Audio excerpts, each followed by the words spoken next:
So who wants to create wealth, financial freedom, or perhaps just retire early or control your time more? Many people want it, but they're not willing to do what it's gonna take to get it. And other people just don't think it's possible, so they don't even try. Because at the end of the day, when you're 60, 70, 80, 90, 100 on your deathbed, it's not the things that you did that you're gonna regret, it's the things that you didn't do, you didn't try, because you just figured it wasn't right for you. The only thing holding us back is what we tell ourselves. So if you wanna retire comfortable, if you wanna retire wealthy, if you wanna retire early, or just get your time back, here's a few tips. Number one, get clear on what it means to you. All 7.5 billion people have a different perspective of what financial freedom is, what wealth is, what controlling their time really means. So it's important that you get clear on what exactly it means to you. Is it leaving a job and starting a business? Having your time back to spend with your children, your friends, maybe sports, skiing, golfing? And you have to understand what it's going to take to actually get there. The time, the energy, the resources, the money to fund that type of lifestyle,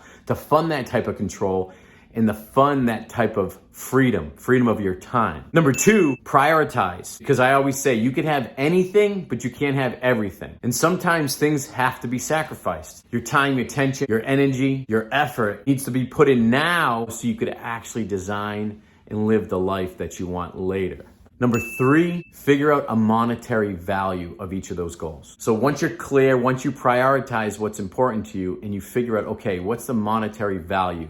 It's either a net worth number or a passive cash flow number that's going to allow you to retire on time, retire wealthy, create more time and freedom to do what you want. You have to understand the dollar amount or the passive cash flow number that you need specifically for your particular goals. Number four, how long is it going to take? Do you have a 3-year time horizon, a 5, 10, 15, 20 years? Because it's going to matter how much risk you're willing to take in order to fund your future through investments, through the decisions you make. Who are you going to be working with? Are you going to be managing it on your own? Do you have the knowledge, the time, the desire, and the experience to do so? If not, do you have the understanding of who you should be working with, how that relationship should look, and then how much effort are you willing to start today? Once you get clear, once you have an objective, once you prioritize, once you understand what it's going to take in money and resources, you have to say to yourself, am I willing to start today? Am I willing to put the money away today on a weekly basis, whatever it might be? You might come up with a number